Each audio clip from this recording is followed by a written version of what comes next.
On April the 10th, 1912, this quayside here at Southampton was packed with people eager to climb aboard the largest man-made moving object yet built. The Titanic, the flagship of the White Star Line, was about to sail into history.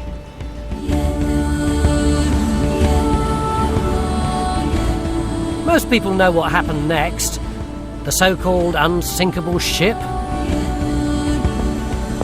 the iceberg, the lack of lifeboats, and the deaths of 1,500 men, women and children.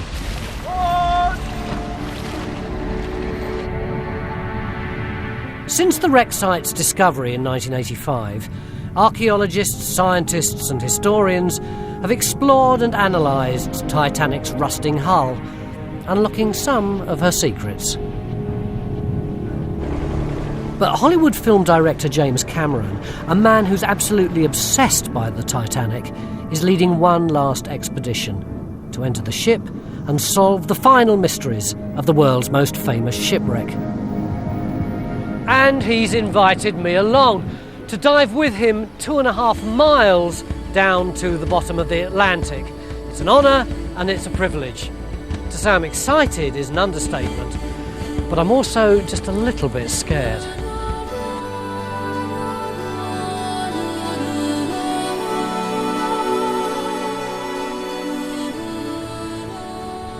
This is St John's, Newfoundland, one of the oldest cities in North America. It's approximately 450 miles from the Titanic's final resting place in the North Atlantic, and it's the starting point of our expedition. And this is the Keldysh, the largest marine research vessel in the world. The Keldysh is going to be home for the next 10 days. I'll be working alongside a team of 50 sailors, divers and scientists. It's equipped with laboratories, satellite navigation systems, a mission control centre, winches, cranes, 2 state-of-the-art deep-sea submersibles, and hopefully enough lifeboats.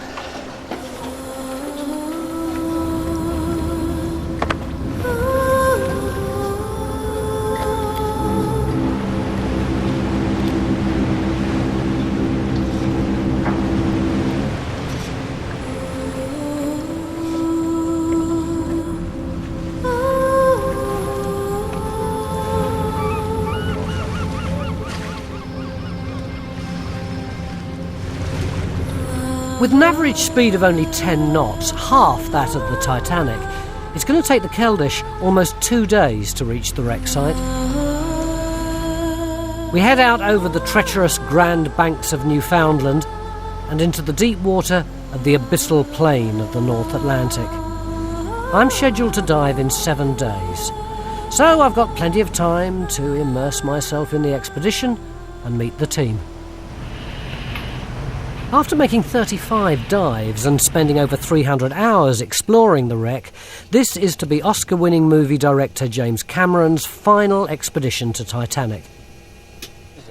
He's assembled an international team of Titanic experts, from marine archaeologists and scientists to fibre-optic cable guys and underwater robotics experts.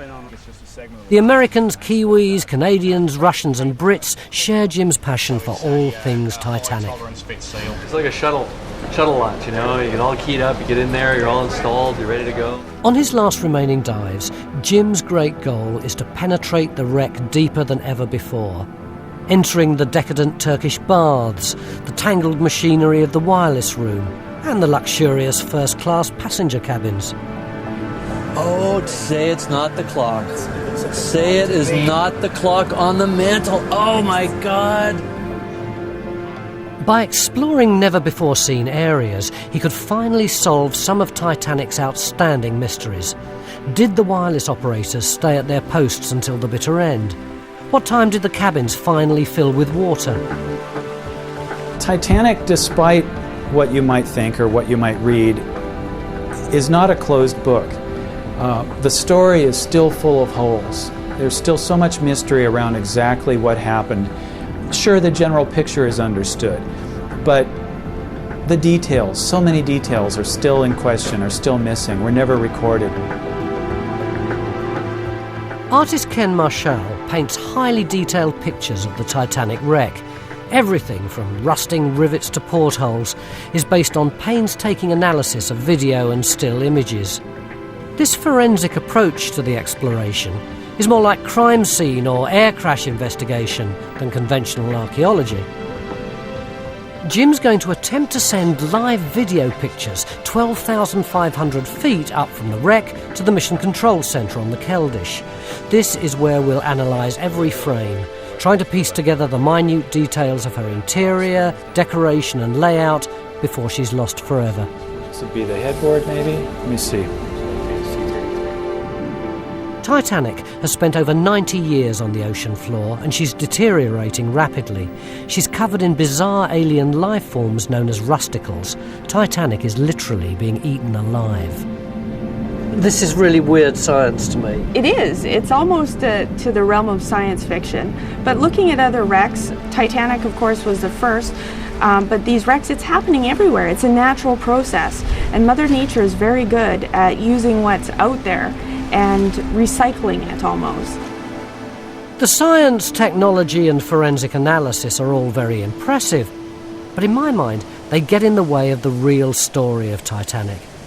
What interests me is the people who worked on that ship, most of whom started their last voyage back in England. Here in Southampton there are a lot of graves to some of the 1,500 people who died when the Titanic went down, although many of these graves are empty because the bodies were never recovered.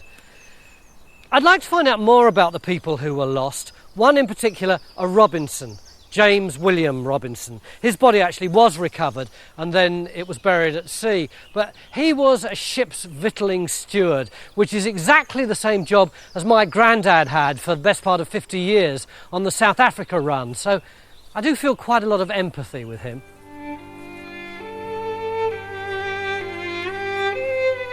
Of all the Titanic graves in and around Southampton, this has got to be the most poignant. It belongs to Frederick Fleet. He was the first person to see the iceberg that actually sank the vessel, and he was rescued and continued working at sea for many years until finally in 1965 he took his own life. You'll remember that one of the most enduring stories of the sinking is the one about the musicians who played as the ship went down. It says here, they died at their posts like men. Now, I know loads of musicians. Some of my best friends are musicians, but I don't think I know any who'd do that. I mean, what would be the point? There are monuments all over Southampton to people who died on board the Titanic, including this monumental one to the engineers, who it says showed their high conception of duty and their heroism by remaining at their posts. There are lots of these stories about various crew members who went down with the ship, but is it something that we would do now? Is it actually something that they did then?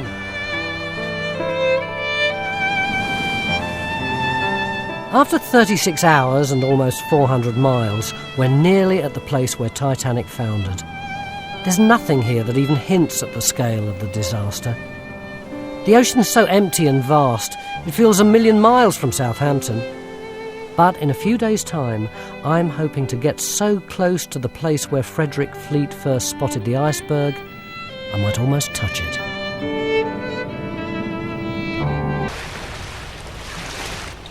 Here we are. This is it. Somewhere under my feet is the wreck site that we're looking for. It's an extraordinary thought, isn't it? There's a real ghostly air about this place, and I don't think it's just because I know that the Titanic foundered in these waters.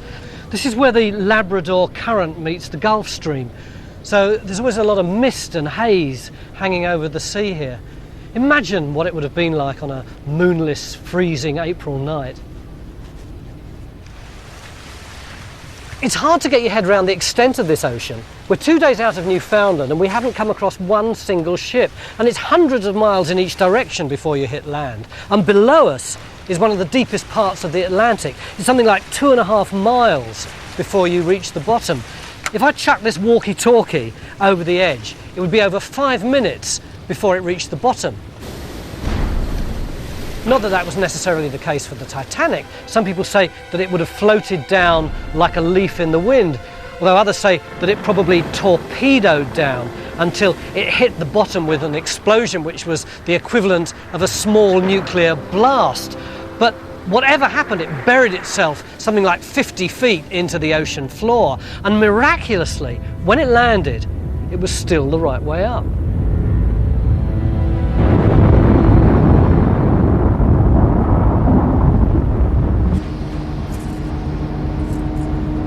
With the Keldysh now positioned over the wreck site, the Russian engineering crew begin prepping and polishing the two subs, called Mirs, ready for the first dive.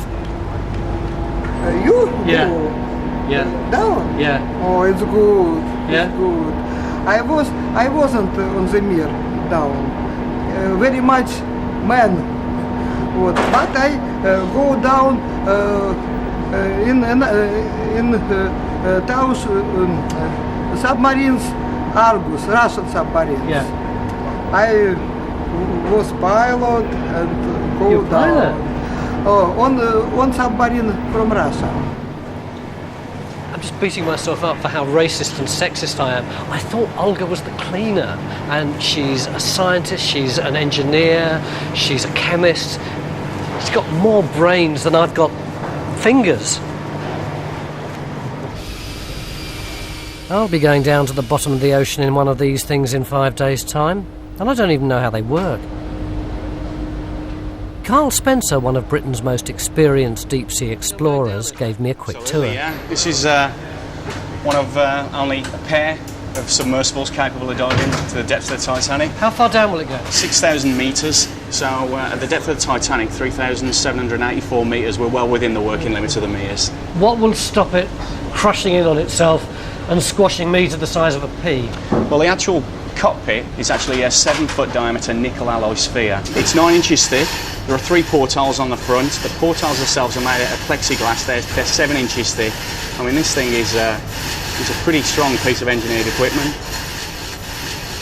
Obviously, it's warm inside the sphere. Yeah. The water temperature on the bottom gets to about 2 degrees C, so occasionally you get condensation. The only time you have to worry is if the water that drips on you tastes a bit salty. Don't say that stuff. So look, do I get in it here, or do I get in it when we get out to No, sea? everything on the Mirs is rigged on deck here in the Mir bays. Yeah. There's a set of ladders on the port side of the Mir. This takes us to the hatch on the top of the Mir. So how does the thing get uncoupled from the derrick that swings me out? There's a proper deployment system here, Yeah. which swings the Mir, already rigged, you guys out, and deploys it over the side of the Keldysh. Yeah. There's a ship on board here called the Koresh, which is a support ship for the Mirs. It then tows them out to a designated point. The cowboys cut the The who? The cowboys. They've become known as the Mir Cowboys because they ride the top of these Mirs. They're like a rodeo rider on a steer. I want to be looked after by guys in white coats with glasses. Each one has 3 university degrees, not cowboys.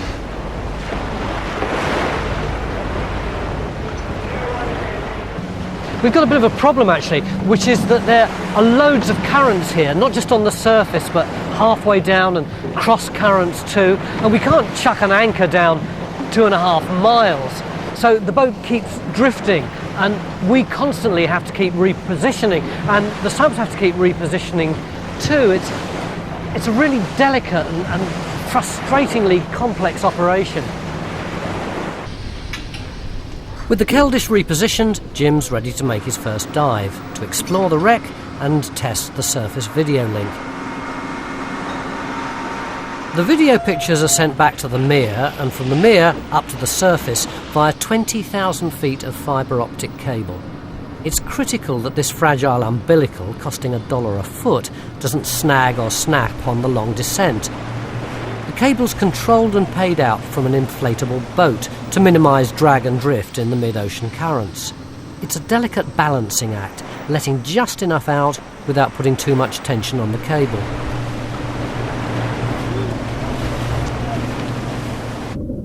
It's not just losing the pictures that worries me. A tangle around the sub's propeller could easily immobilise her on the seabed, with potentially fatal consequences. This is one of those really magic moments. Can you see it out there? There are about 20 little whales. I'll have to find out what sort they are later on. The reason that they're here is, you see this long cable there, that goes right down to the bottom of the ocean, and they've put a transponder on the end of it to help us navigate when we're down the bottom, and the transponder's going ping, ping, ping, and the whales have heard it and they've come to play. It's a bit like that moment in a sci-fi thing where we hear the aliens and go and see them.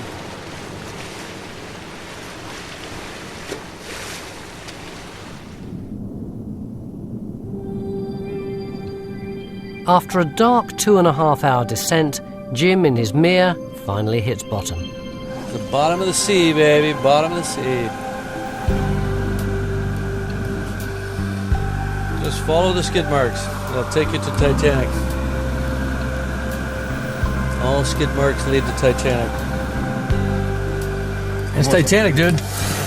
Check it out, huh? You see it? There's Titanic right there, guys. Pretty cool, huh? The two Mirs always dive together, for dive safety and for more creative reasons.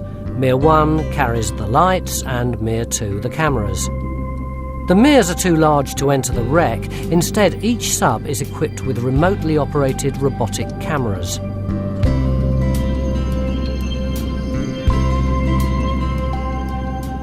These butts, all individually named by Jim, are controlled from the Mir and are small enough to go through portholes and navigate the ship's collapsed interior.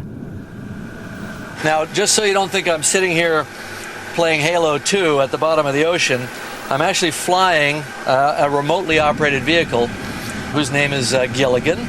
He's the green sort of toaster on steroids. The bots cost thousands of dollars and are each capable of working at depths of up to 20,000 feet and pressures of 6,000 pounds per square inch. If nothing goes wrong, they'll be able to penetrate and explore up to 1,500 feet inside the wreck.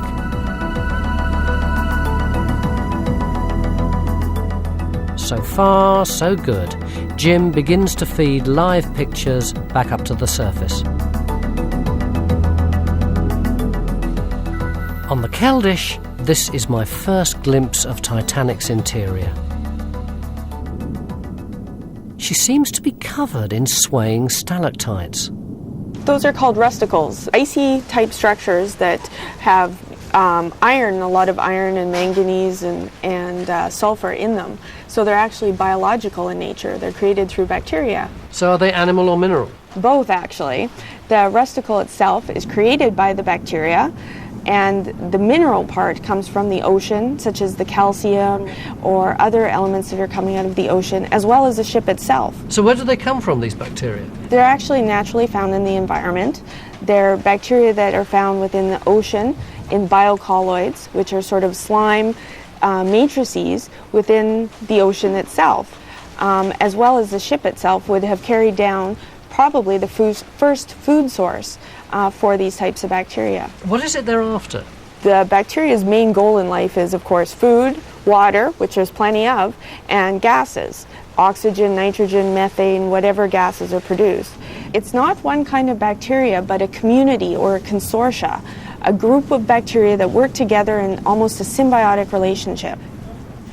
If you touch a rusticle and break it apart, it will spew out these red dust and yellow slimes for it. Why? We think it has a reproductive element to it because the bacteria are always looking to colonize new areas of structure. So the steel in other areas ends up becoming completely coated with this red dust, yellow slime, which in essence is the rusticles. So we start off with the steel. Yes. Which was made out of, what, pig iron and... Probably pig iron, sulfur, manganese, all sorts of different nickel, leads, all sorts of things go into the steel. And you've got all these little things working on the steel. Yes. And eventually they turn it back into pig iron. Exactly. Titanic will end up being an iron ore deposit on the bottom of the ocean one day.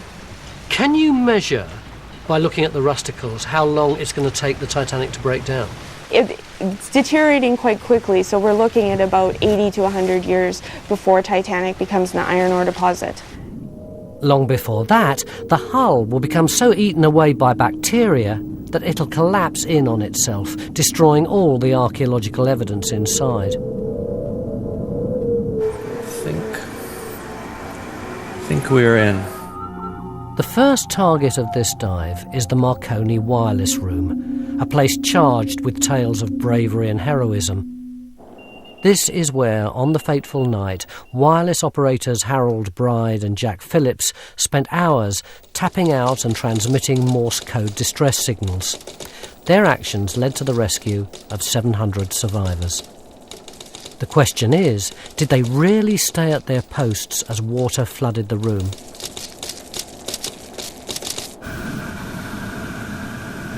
Part of what made the story so powerful was the rescue. The people who were saved, the 703 who were saved because of this machine. You know, we're in a wireless age right now. Everybody's, it's wireless everything. But this was the first wireless device. The turn of the last century, it was a wireless age as well, and people were enamored of this technology. Oh, there's some writing. Volts, look at that. And look at these regulators. You can see the left one is cranked all the way over. They were really trying to get the spark up as much as they could as the ship was dying. This is right where Jonathan Phillips switched off the set. The large breaker switch is frozen forever in the off position. This means that the wireless was deliberately isolated to prevent a short circuit. Whoever threw the switch was risking fatal electrocution as the water rose. Either he was incredibly brave, he wasn't stupid, these were smart guys. These were the computer geeks of 1912. 22-year-old Bride survived the wreck, while 25-year-old Phillips died. Both were hailed as heroes.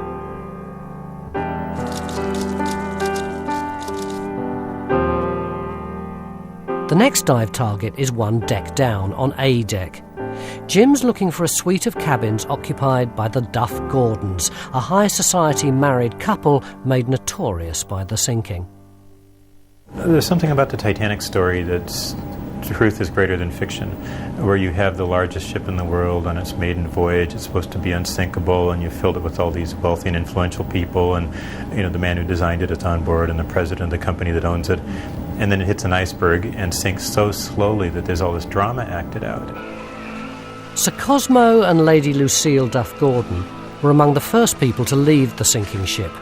They escaped with 12 others on a lifeboat designed for 40, allegedly bribing the crew with £5 to keep rowing and not return to pick up survivors. To find the Duff Gordon staterooms, Jim has to negotiate his way through the first-class lobby, still complete with ghostly light fittings and elevators. You want to call the elevator?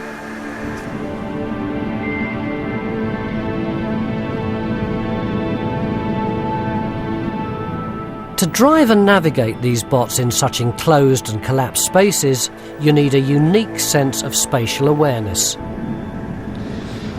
Operating one of these robot cameras may seem dead easy, just like playing a computer game, but imagine when it's 12,000 feet down and you're looking for some way to get into the ship, and eventually you come across a doorway or just a rusty old hole in the hold, and you're looking upwards and tilting the camera back down again, trying to avoid all the rusticles and the bits of debris dangling from the ceiling, and you're looking for somewhere to go. Maybe you want to go down to the next floor, or there's a corridor down here and you're not sure whether that's the one that you want to explore, and all the time you're trying to avoid snagging your tether, and there's metal twisted in your way, and virtually all the wood except the teak has completely disappeared. It's essential that we keep track of all of the bots all of the time. Well, I've got a program loaded into my laptop, and it's called the Navigator. It's basically a computer reconstruction of the entire ship, showing all the rooms. And as Jim's bot proceeds through each of these rooms, I'm following along, following his every movements, so that I can keep oriented on where we are.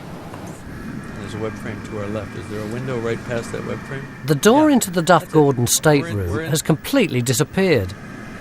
There's his bed. There's his mirror. Now that's interesting. Here's Sir Cosmo Duff Gordon's mirror. He had to look in a mirror for the rest of his life and know that he could have taken another 30 people in his boat, easy. But you know, it's hard. It's easy to condemn people from a distance. But, you know, maybe he loved his wife and he was afraid that she would die if he did something like that. You know, the protective instinct is strong too. So, was he a coward? Maybe not. The official disaster inquiry concluded that their actions were within the bounds of civilized behaviour. Even so, they carried the stigma of cowardice for the rest of their lives.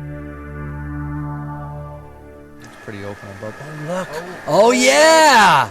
Oh, yes.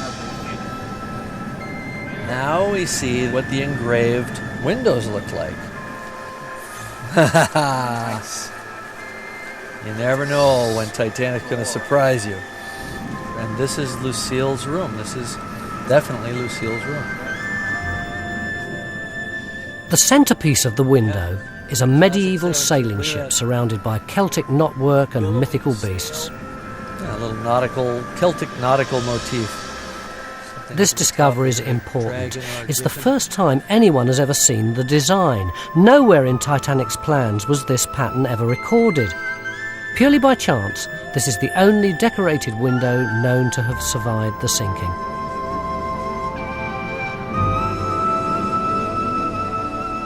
Moving along the empty corridors of A Deck, the preservation of even the minor rooms is amazing.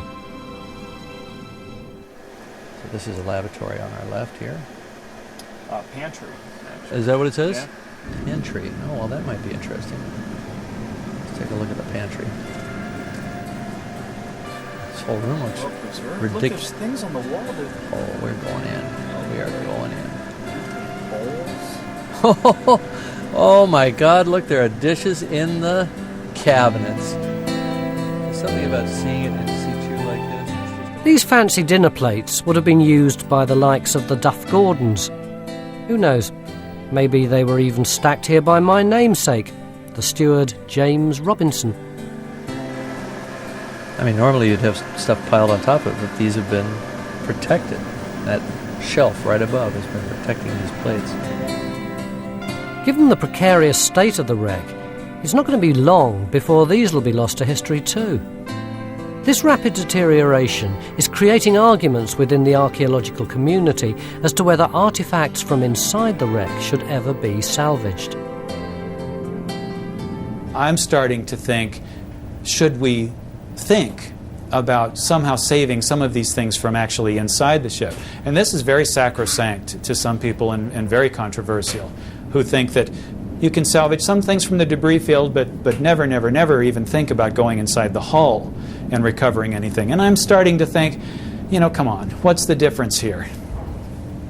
Save what we can for history, because at some point in the future, we may find ourselves looking back and thinking, what were we doing? We should have saved that, and now it's gone forever.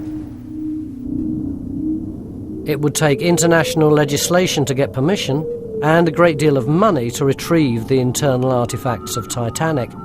So for now, tantalisingly, our brief is photograph, record, look, but don't touch.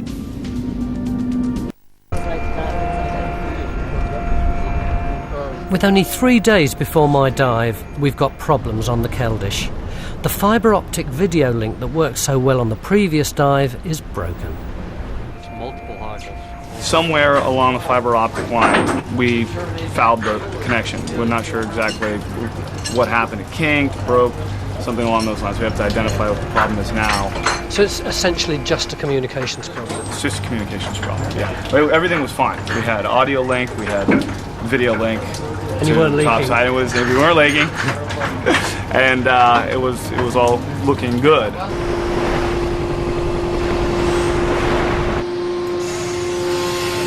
It's a bit worrying that they're bringing this boat back in.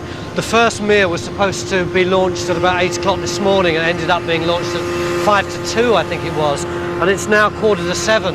This one we thought was going to go maybe about half an hour ago, and then suddenly the roof went back on it and it's just kind of stuck here. We don't really know what the problem is, and everyone is so kind of grey-faced that we don't like to ask them. I think it's something to do with the robot cameras, but I'm not absolutely sure.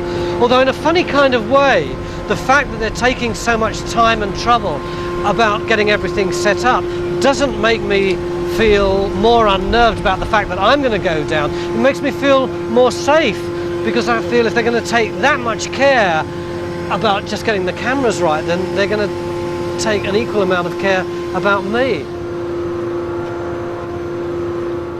It's 10 to 8 now, and Mir 1 has been down there for the best part of 6 hours, and in order to conserve their power, they've turned everything off so that they'll have plenty of light when Mir 2 comes down. So that means they've just been there in the darkness for hour after hour. Lord knows what they've been doing, and still there is no sign of Mir 2 being launched. And there's a big debate going on now between the people who are running the boat, who say they don't want it to be launched now because it'll mess up their shift patterns and they'll be working through the night, and the techies who say that if we don't launch now, then the whole day will have been wasted.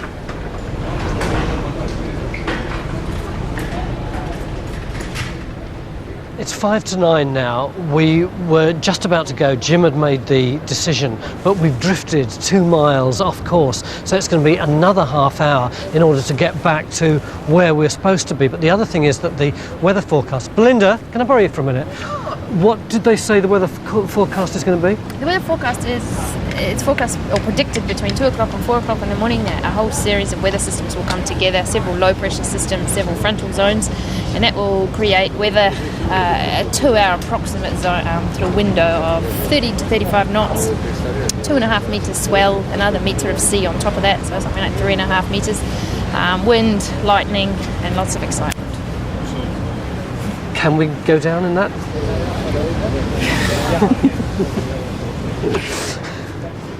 Carl has been stuck on this boat for hours now, waiting to go out. Carl, have a word? Yeah, sure. What is it that you're going to do with this boat? We're running this rib in support of the prime rib, which has got the fibre optic feed down to the mere submersibles down on the wreck. We've had a few technical problems, but we've managed to clear the technical problems now. Unfortunately, it looks like there's a weather front coming in now, so... if there's a storm, how will it affect you guys on this boat? Apart from the obvious safety implications, there's the implication for losing the feed. We've got a 2.5 mile fibre optic from the surface running down to the meres. If we have a 10-foot swell, for instance, we've potentially got a 10-foot slack in the fibre optic, which if we hit a peak of a wave, we could snap that fibre optic, we'll lose the signal, we'll lose the whole shooting match. And there's thunder and lightning out there too? Well, it's forecast, and we're hoping that it's going to pass us by, but yeah, it's certainly a possibility. So what would happen if it hit the fibre optic? Well, if it hits the fibre optic, it's going to take the fibre optic out, but you know, we're here to do a job. We're taking a calculated risk. We've got to get the job done, and we're going to go for it.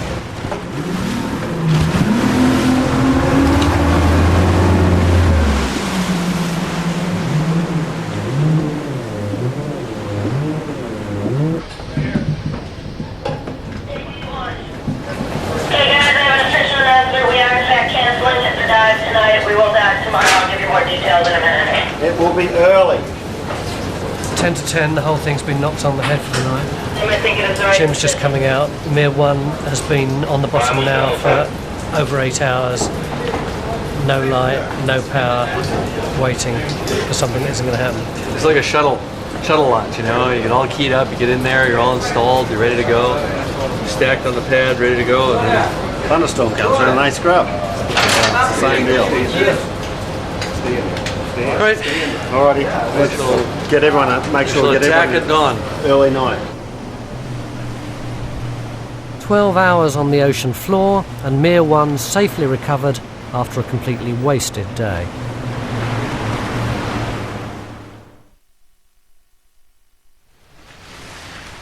Beginning of another day. It's 12 hours since the last dive was aborted, and we've only got a limited amount of time in which we can dive, and we've already lost one dive, so there's a lot of pressure on everybody. And the problem really is that the different aspects technologically of this dive are so complex that if just one goes down, we're not going to get our pictures from the bottom of the ocean.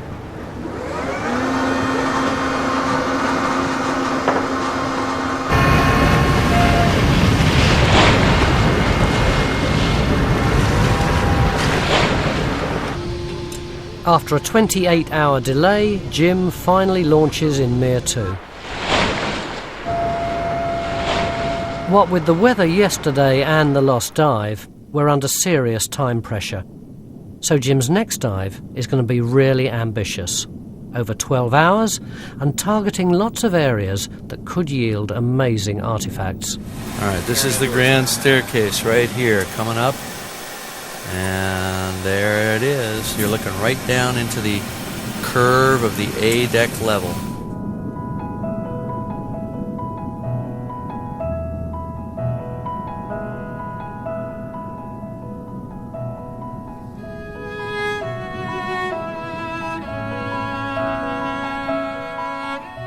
The grand staircase was one of the most opulent areas of the entire ship. Made of pale English oak, it extended down from the boat deck to E deck. With finely carved balustrades and mouldings, it was the main thoroughfare for the first-class passengers. Not a trace of the staircase remains, just a gaping hole that provides easy access for the bots. Jim's convinced that the staircase hasn't rotted away, but instead was ripped from the stairwell with the immense hydraulic forces created when the ship was inundated.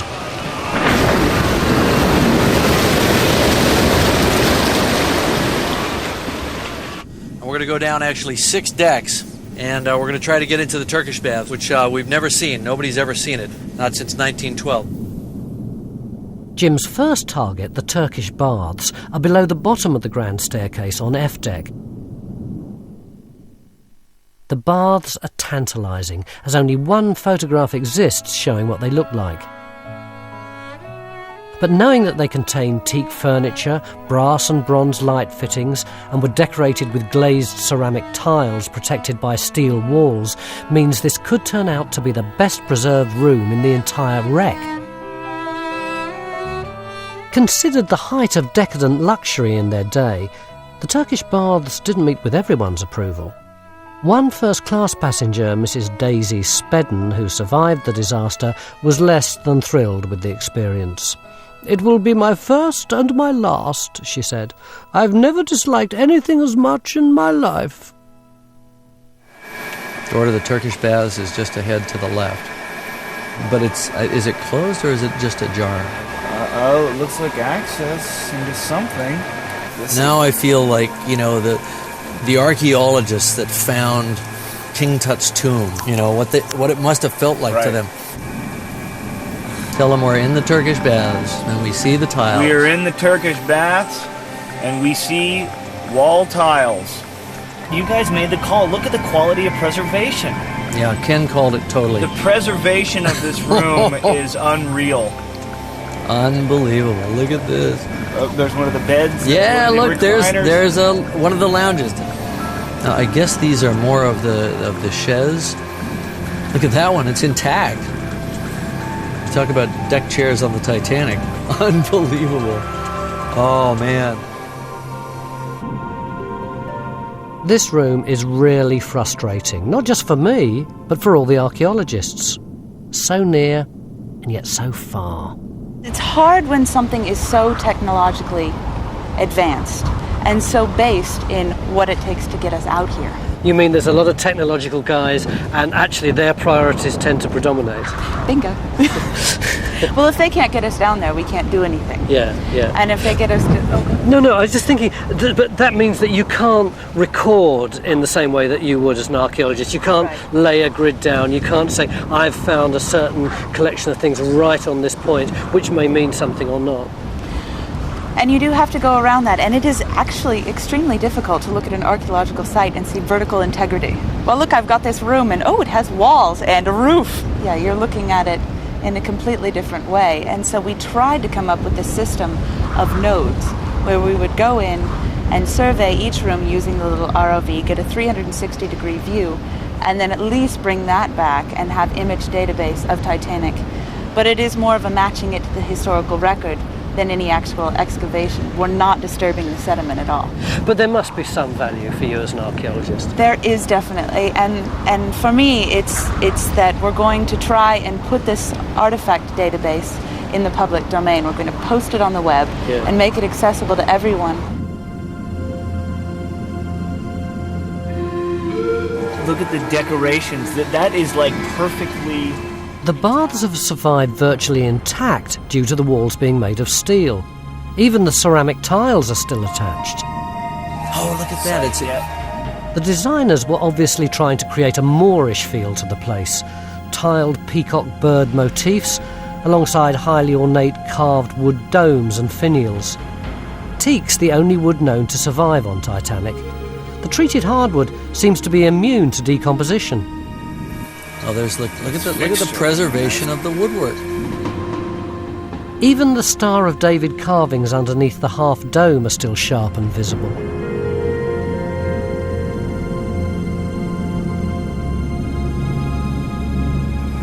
This is so beyond what I had hoped for.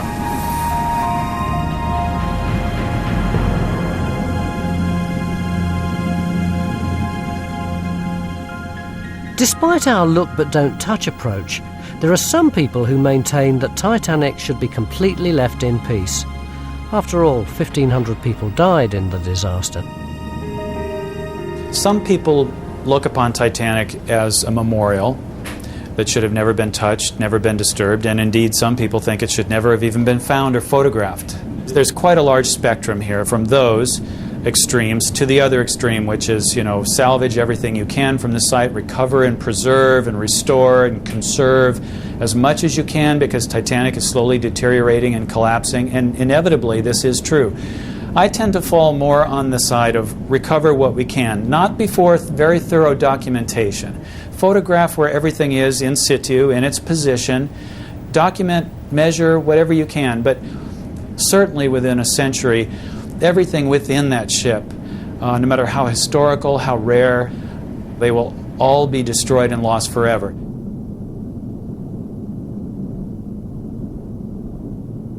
We must learn from Titanic, not only the arrogance of man going too fast and striking the iceberg, but also that we're above Mother Nature, above the bacteria and deterioration. It's a very humbling experience to see the ship and see the life that still exists on Titanic. Yet you look over and the handrail is still there, and you wonder who was the last person who touched that. So it's a very intricate dance between science and history. Down below, Jim's engaged in a dance of his own as he tries to untangle his tether and penetrate even further into the wreck. Jim has just come out of the stairwell at the sea deck level, and he's looking to starboard here and a little bit forward. And just out of frame to the right was the purser's office. In fact, right in front of us here, on the right a little bit, is what we believe is the first-class safe. A big iron object there. You can see all the rusticles dripping off of it. The purser safe is going to have all the passenger jewelry in it because you didn't lock your cabins in 1912. And you could have your steward lock it, but it was easier if you just went to the purser, gave him your valuables, and asked him to store them, and then you would go and retrieve them if you needed anything. If you wanted on Sunday night to dress up, you go get your better jewelry or something like that. And supposedly it's all still in there. The ladies said they went and asked for their stuff, and they were told they couldn't have it. Jim's next target is a suite of rooms made famous in his movie. Belonging in real life to the Strausses, an elderly American couple, their sitting room was where Leonardo DiCaprio painted Kate Winslet. We're heading aft, and the other side of this wall is the sitting room of a suite. And it was occupied by Isidore and Ida Strauss, and he was one of the founders of Macy's department store. And they were traveling together. They were elderly at this point by 1912 standards, in their early 60s, had been married 40 years. And when they went up on deck, she had the opportunity to get in one of the first lifeboats, and her maid got in, And she had like one foot in the lifeboat, stepped back, went to her husband and said, "We've been together for 40 years. Where you go, I go." And she wouldn't get into a lifeboat without him. And they ended up going down together. Well, I believe we are in the Strauss cabin. We are in the Strauss cabin, yes. Oh, say it's not the clock. Say it is not the clock on the mantle. Oh my God. This is outrageous. Oh yeah. Oh yeah, look. The glass crown on the clock face is still intact. Yeah. It's just... We could just clean it, we could see what time it is. Yeah. This sort of smoking gun evidence is almost never found in archaeology. One single object that could tell us the exact time when the flooding of this room occurred. Oh, I wish you'd get closer. Of course, the clock was bolted to the mantle, so it's not just sitting there by gravity. Up. I can see a Roman numeral. You can see something in there. I can see a Roman numeral in there. Yep, 11. And X is Roman numerals. Oh God. That's 12 at the top. You can see a number, a large. Yeah. There's the okay, one. there's a minute hand right there. It's about 5 minutes. You sure that's not the one? Well, that looked like, I mean, it could have been the one. We'll do frame grabs, kind of clean this up. Look at the condition. I mean, this has got to be, gold-plated brass. Well, if he pulls up just a little bit. I know, we're so... The ROV focus. That is so a hand close. right there. Now that's going all the way to the periphery. That's got to be the minute hand. The hour hand wouldn't go that far out. Well, maybe it was 2:04, 2:05 when it stopped. Yep. Because that's just where it would be. Well, it looks like my estimate was off. Yeah. Oh, look how close he's trying to see through that glass desperately. And we were wondering, why didn't he try to... Quick, Jim, what time is it? There's something under there. That's like the 4 position. But see, it almost looks like there's rust settled down inside that's there. Rust. See, I have a feeling that the hands are such thin metal that they've gone. Well, that one was so skinny and so distinct. It had to have been a clock hand. We will find out. There'll be a lot more study of this footage, that's for sure. I feel like I've been on a roller coaster ride. I know, we almost saw hands on the face of the clock. I think we saw a hand. I know. The chance survival of this small, delicate object is extraordinary. It certainly looks like the Strauss's clock stopped at 2:20. One more tiny new detail in the Titanic chronology. Pièce de résistance was that the clock was still sitting on the mantle. Yeah. The gold and ceramic clock that we had in the movie, featured in like the very first shot in that area of that suite. Were you able to be kind of clinical and scientific and detached about it? Are you kidding? Stuff going on. Oh yeah. I mean, there's the detached part that's still flying the ROV and trying not to silt out and do the proper image. But there's the other little kid in the back of your brain that's jumping up and down saying, "I can't. We're gonna go here." Cheers, all right, man. Good luck. And we dive tomorrow. We dive tomorrow. Right. After waiting days for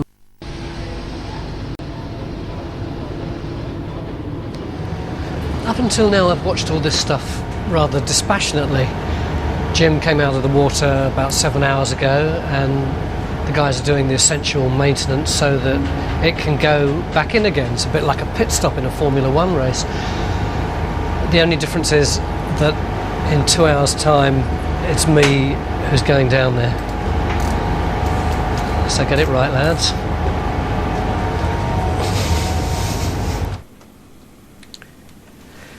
They've delayed the dive twice today already, so it's still 2 hours before I go down. This is all the stuff that I've sorted out to take with me. Lots of warm weather gear, and this hat I'm told I've got to take. Little blue notebook for the questions I want to ask Jim. Thermals, very attractive. Lots of pills there for seasickness. These are to seal me up to make sure that I don't go to the lab because there isn't a toilet on board. These are good. It says in the spec that they don't like it if you're flatulent.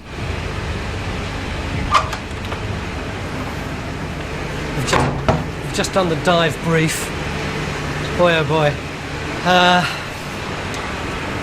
What can I tell you? Jim is very, very tired. He's been diving non-stop for about 4 days now, and so he said he didn't want cameras in on the dive brief, which is fair enough, and he doesn't want us to do any shooting when we're actually going down in the sub, just when we get to the bottom, because he's going to sleep, believe it or not, on the way down and plan the dive. We're hoping to penetrate deeper into the wreck than ever before, into the massive boiler rooms, in an attempt to solve one last outstanding Titanic mystery. Can we find evidence of a fire in one of the coal bunkers that might have contributed to the sinking of the ship?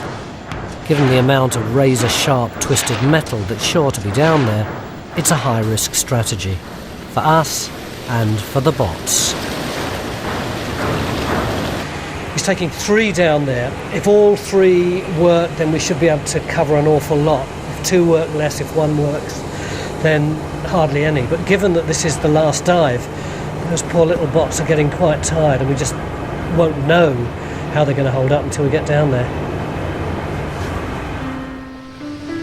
After 2 postponements and an 8.5-hour wait, I finally get the call. I'm about to join Jim on his last ever dive to the Titanic. You ready for me, Jim? Yeah, come on ahead. This is it. No turning back. Well, if this goes wrong, you've got to air the show. I'm not drowning for nothing, all right, mate? Amazingly, I don't feel scared. I thought I would, but I don't.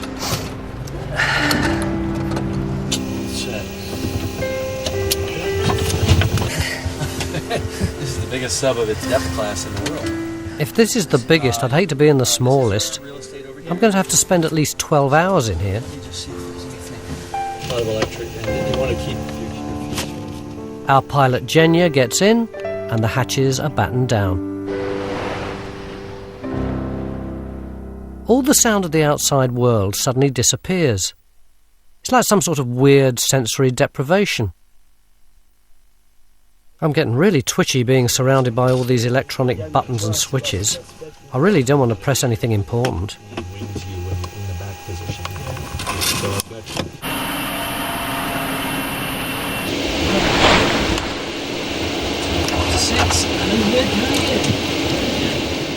We're so insulated from the real world, I hardly feel the splashdown.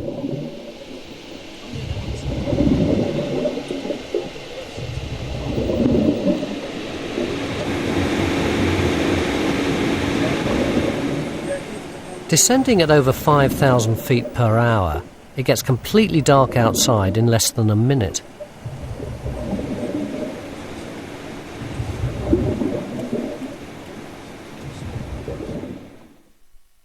It's going to take over 2 hours to get to the bottom. There's not much to do except chat, despite Jim saying he didn't want the cameras running. Is this really your last dive? For Titanic, yeah, absolutely. Why? Well, you know, we'll have explored a lot of it by the end of this dive, and it's been 10 years since my first expedition here, almost exactly. Our first dive in '95 was in September. So, 10 years is long enough. You don't feel possessive about it? I guess I don't feel possessive, but I feel that it would be inappropriate for people to take big pieces off the wreck or to try to, salvage the stem of the bow or one of the anchors or something like that. Because to me, that's defiling a monument. I think that the enduring power of Titanic is that it represents so many things. It's ceased to become, in a way, a historic event, and it's become like a Shakespearean play. It has universal human emotional value, which is why people keep returning to it, even though there have been greater tragedies. I guess I'm fascinated by apocalyptic concepts, and Titanic is a metaphor. One of its many metaphors, a metaphor for the state of the world. When we finally approach the bottom, it feels just like those moonshots from the 1960s. But this isn't the moon, and I'm not Neil Armstrong. There you are at the bottom of the ocean. 2.5 miles down. If we want to, we can take a picture of the sonar with this camera right here. This one here? Yeah, just gingerly reach. Just let me get a little bit of slack out here. There you go. So where are we? We are very near the bow right now. So we're somewhere here? Yes, we're right at the bow. That looks pretty good. Now, let me switch inputs here. There it is. There's the ship. There's Titanic, huh?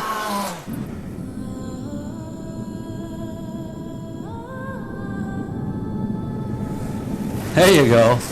Wow. There it is. I can see it through the porthole. It is a real big ship. Yeah, yes. Remember it with your eyes. It's better than the video. Okay, we're rolling. There's the bow. All right. It's the perfect ghost ship, you know? Just sort of emerging out of the murk. I think there's also something about the fact that it's so difficult to get to. I've dived a few wrecks that are like tourist wrecks. Yeah. But this is... It's almost like a space mission to get to it. It's always struck me that it exists in another world, you know, in a almost like the mythical Greek underworld. It's extraordinary that we've got our back to it, and we're looking at it like you would look through the television, and then you turn around and look through the porthole, and there's the real thing. Right there. In case we don't get back to the bow, I might want to have a look too. Yeah, cool. It might be the last time I see it with my eyes.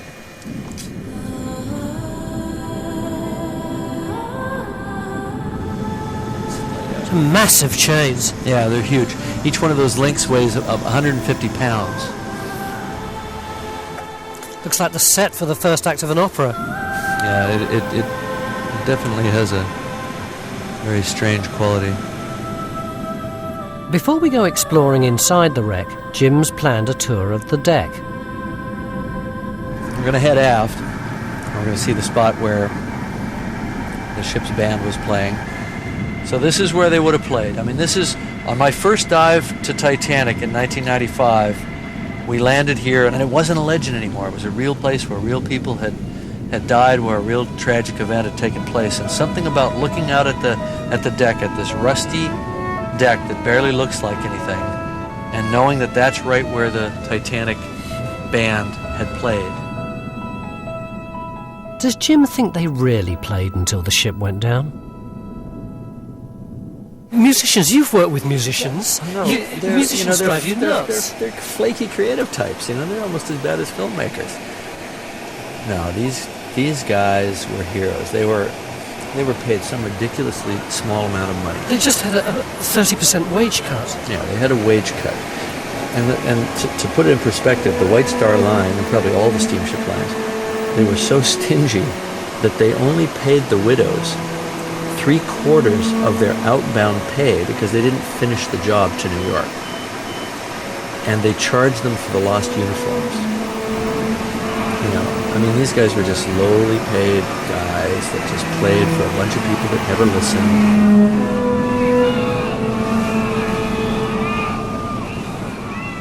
A heroic myth's been built up around that little band, but I still find it hard to believe that they sacrificed their lives for so little. We head forward, towards the bow. Now we feel like we're walking on Titanic. Jim's flying the bot exactly at eye level. This is a view of Titanic that only a few people in the world have ever seen. This is just what it would feel like to be a crew member standing here. These windlasses and these big chains. And that is the view up to the bow rail from a human perspective. What's that kind of grill thing there? That is a platform to stand on, so you could literally stand at the bow and look out. And that's where Jack and Rose would have been standing.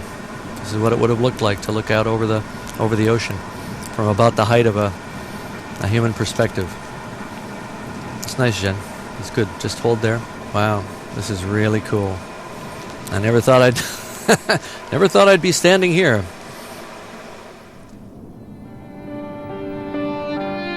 On our journey back from the bow, we begin to travel up the collapsed mast. This is where lookout Frederick Fleet first sighted the iceberg.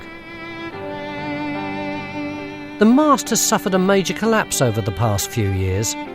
Given the rate of bacterial growth and consumption, it's not going to be here for much longer. Fleet would have climbed 100 feet up the inside of the hollow mast out of this door to the now destroyed crow's nest. See this cable hanging out of the crow's nest? Yeah. I think that's the telephone cable. So that's where Frederick Fleet called the bridge. Iceberg! Right ahead! And if he had seen it, 10 seconds earlier, might have all been different.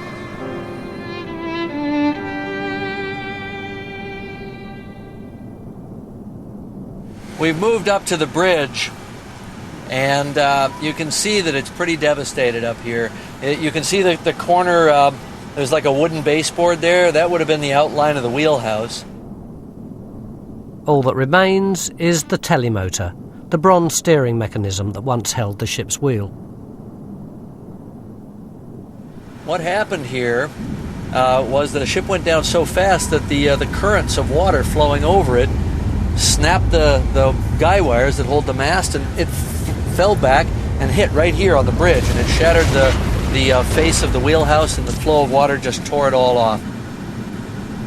Gilligan is now pretty much standing right where Quartermaster Hitchens was when he was standing at the ship's wheel, keeping a straight and steady course for New York, and unexpectedly heard 3 sharp rings of the crow's nest bell, and that crow's nest would have been, out there in the darkness someplace ahead of him. When Frederick Fleet called in, 6th Officer Moody would have answered the phone right over here against that wall. What he heard was Frederick Fleet saying, Iceberg! Right ahead! Murdoch looked out front and saw an iceberg right square in their path, and he had to decide, do I go left or do I go right, And it's not clear whether any decision would have been the right one at that point. The junior officers made decisions that night that sealed the fate of 2,000 lives. People say the captain, Edward Smith, was paralysed by indecision. Do you think there was a chance that more people would have been saved if he'd acted faster? It's always easy to be a Monday morning quarterback on the game. They had an unfolding crisis. People within the kind of management team, the officers, handled it well or poorly on an individual basis. They lacked leadership, and things did go worse than they should have from the moment they hit the iceberg. I mean, I played a little mind game for a while when I was doing the movie. I said, well, how would you have saved everybody? Given the givens, like the moment after you hit the iceberg, how would you have saved everybody? And there are 2 answers, 2 things they could have done. Probably both of them so outside of the box that they never would have done it, and even if they had thought of it. 1, put the ship in reverse and back it down to the lights that were about 10 miles away. They could have done that in about 45 minutes. And this is the Caledonia? The California. The California. They saw lights. They sent people in lifeboats to row to lights 10 miles away. Pretty stupid when they had a ship. The other thing they could have done if that ship had not been around, or if they had not seen it and known of it, was they could have put everybody that they couldn't fit in the boats on the iceberg, because it was not sinking. They were sinking. The iceberg... The sides weren't sheer. The sides were probably pretty sheer, but they weren't any taller than the boat deck, and they had electric cranes, and they could have offloaded people like cargo or just put the crane over onto the iceberg. It was a perfectly flat, calm sea. It would have been like 2 buildings coming together and stepping from one onto the other. They would have been cold, but they would have been alive. The human drama acted out on the bridge is well accounted, but not much is known about the fate of the crew and the third-class passengers way down in the heart of the ship. Now we're going to go inside Titanic and go down Scotland Road. Scotland Road was a corridor running 3/4 of the ship's length. The main thoroughfare was where the waiters, maids and butlers shared cabins. Perhaps it was somewhere down here the steward James Robinson met his fate. Can I borrow that for a second? Yes, go ahead. So, this is Jim's AA map. This is where he's just landed. And he's going to go down that one and light all the way down them. So there's a basic column of light that he can always find when he's going all around.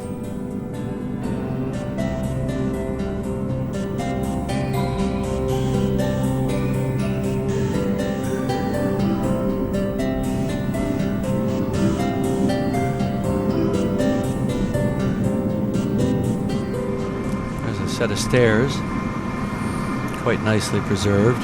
Still a little bit of the wood top rail. See that? Oh, that's what that is. Yes. That would have been a wooden rail. So we're going down this corridor here. Hopefully, if we can move along it, we'll find a way down into the boiler rooms. E-deck is crushed down so low. Now here are the other stairs. If you look, do you see the port stairs? Yeah. All right, these are the port stairs. It's obvious straight away that this area of the wreck suffered a great deal of damage when Titanic smashed into the ocean floor. The decks collapsed like playing cards. If I'm not mistaken, this should be Scotland Road right here. And I believe it is. Hey, look at that. That's pretty cool. I guess that's a collapsed dish cabinet. Wow. They're like aluminium bowls, don't they, at the back? Yeah. Not China. Extraordinary that so many of them have remained unbroken. All right, now it's opened up. Yes. Now we're getting somewhere. This is more what I expected to see. Proper corridor.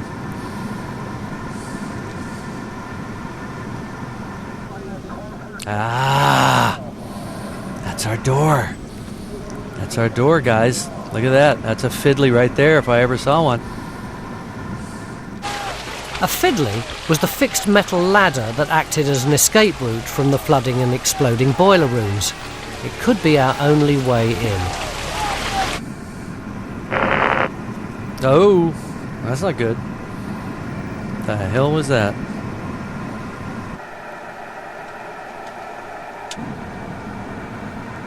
This is not good. This is not so good right here. This is bad. Bad situation. That's very bad. Oh, did you see that? The problem is that Elwood and one of the other bots have got tangled together, and Elwood's cut out completely. We've got no picture. And so Jim's trying to get the other one back into the garage first, and then he's going to try and move Elwood, because he fears that if he tries to move Elwood before the other one's at home and dry, he could cut the tether of that one, and we'd have two bots stuck.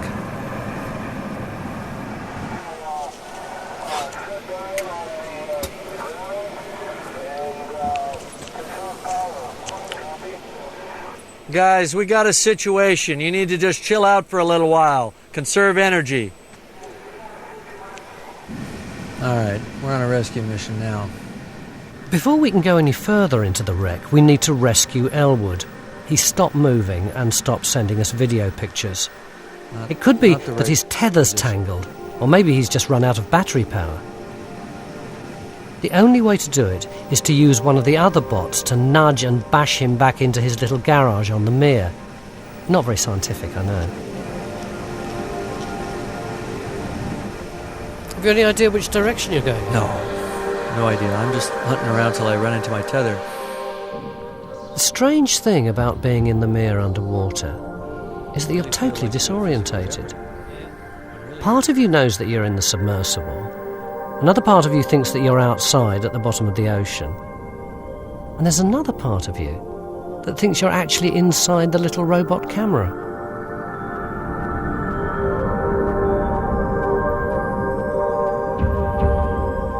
Whoa. No, we don't want that one. This whole journey, which I thought was going to be a trip through Wonderland or Mermaid Land, has actually veered off into a very unexpected and rather mundane direction. It's like I've been invited to a journey to Mars, and now we've landed, we're spending the trip down an extinct volcano retrieving bits of spaceship. It's a bit like being in one of Jim's movies.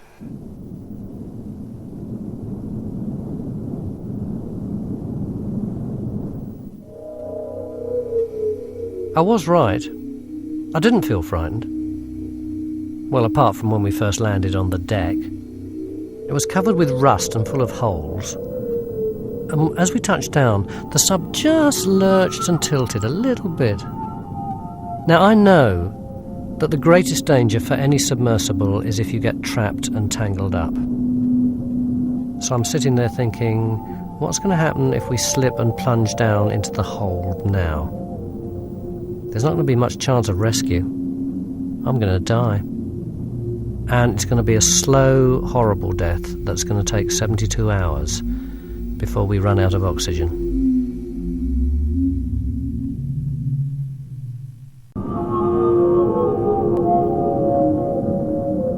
After hours of delicate, frustrating fiddling about, Elwood is safe and well. But now, Gilligan's developed a fault.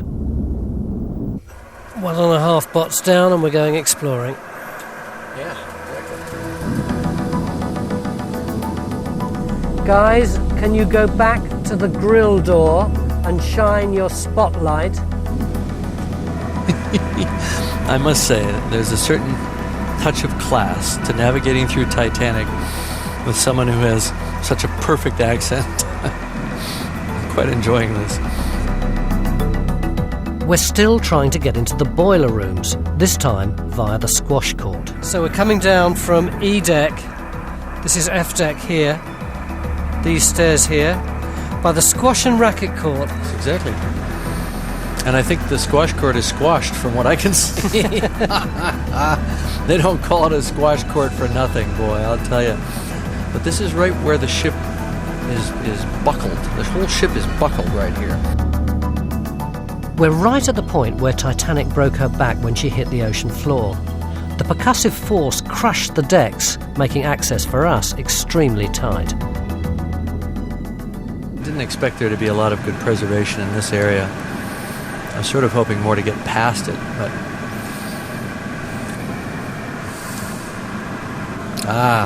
Boosh. That's not good. I think I'm stuck. I'm stuck. So have you got no movement at all? I can move, but I can't rise. Nothing. I have no lift capability whatsoever. Which means the intake is blocked. Shite. Our only option was to use our one remaining working bot to rescue Gilligan. Sorry guys, we might be stuck here. That was the end of my journey of exploration. Not what we dreamed of, is it, Tony? It's not. But it's kind of ironic, isn't it, that Titanic's had her own back. Yeah. 8 hours later, I finally made it back to the Keldysh. Probably because it was Jim's final dive. It was a marathon, over 18.5 hours. No one had ever dived the Titanic for that long before. It was hard. It's very hard.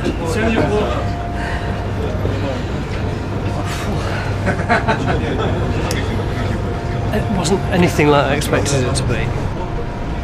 Everything that could go wrong seemed to go wrong, but we managed to prevail, nevertheless. And we even got a bot that had been left down there. That's right. Not only did we manage to previously. not only did we manage to lose all our bots and get them all back, but we went and got the other guy's bot too. They were strapped on the sides. Yeah, well, we were just going around the wreck putting bots in our pocket pretty much for the last 5 hours. And neither of us said farewell to the Titanic in a romantic way. We both forgot. We were standing there jabbering away, looked down and went, oh, it's gone. It's gone. There you go. Well.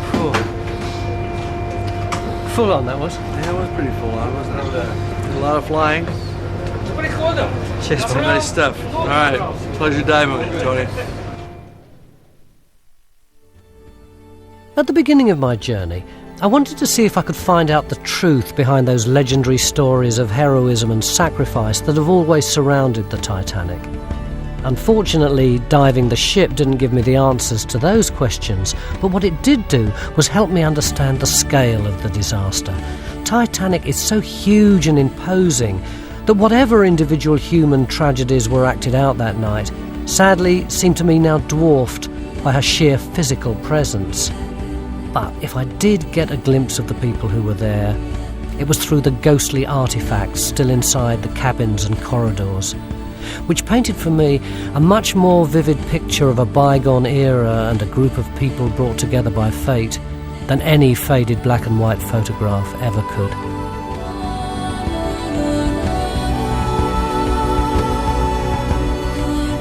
Discover more about the challenges the team faced and the technology they used in the dive at the website channel4.com/science. Next tonight, Dirty Money, Dirty Cops, Dirty Internal Affairs with the Ghost Squad.